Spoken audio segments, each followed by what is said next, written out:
Hello everyone. आज हम लोग फिजिक्स के एक छोटे से कॉन्सेप्ट को समझने जा रहे हैं। बेसिकली है क्या कि फिजिक्स में दो एंगल ने बच्चों को बहुत परेशान करके रखा है। एक है 37 डिग्री, एक है 53 डिग्री। क्वेश्चंस में randomly sin 37, cos 37, sin 53, cos 53, tan इस टाइप के वैल्यूज आते रहते हैं। बट हमने 9 से अभी तक तो हमने सिर्फ 0 से लेकर 90 तक पढ़ा है, 37 से 53 तो पढ़ा ही नहीं है। तो हम लोग क्या करते हैं, सबसे पहले एक राइट एंगल ट्रायंगल ड्रॉ करते हैं जिसमें हमको पता है कि ये हाइपोटेनस है, ये बेस है, ये परपेंडिकुलर है, मतलब ये हमारा 90 डिग्री है।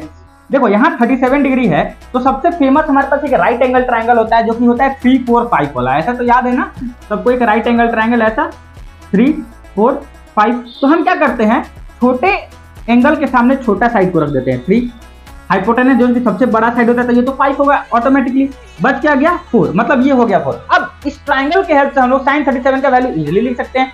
sin का वैल्यू क्या होता है, परपेंडिकुलर अपन हाइपोटेनस, यानी कि ये परपेंडिकुलर डिवाइडेड बाई हाइपोटेनस।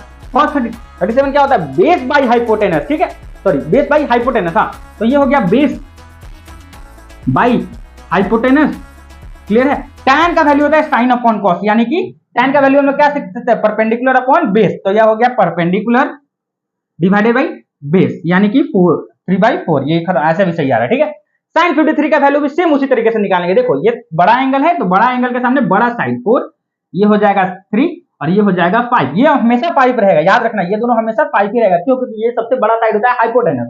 अब क्या करना है, sin 53 का वैल्यू निकालना है। sin का वैल्यू कैसे निकलता है हम लोग, फिर वही सोचो परपेंडिकुलर अपॉन हाइपोटेनस, तो ये हो गया परपेंडिकुलर डिवाइडेड बाई हाइपोटेनस होता है ना, तो हाइपोटेनस हो गया 5। cos 53 का वैल्यू, cos का वैल्यू क्या होता है बताओ, base perpendicular upon sorry base upon hypotenuse, तो बेस डिवाइडेड बाई हाइपोटेनस कहाँ गया 5, और ये हो जाएगा tan का वैल्यू हो जाएगा 4/3, क्योंकि tan का वैल्यू होता है परपेंडिकुलर अपॉन बेस, तो परपेंडिकुलर डिवाइडेड बाय बेस। ये तो इस तरीके से हम लोग इजीली रिमेंबर कर सकते हैं sin 37 और cos 53, मतलब 37 और 53 के किसी भी वैल्यू को। मिलते हैं नेक्स्ट वीडियो में।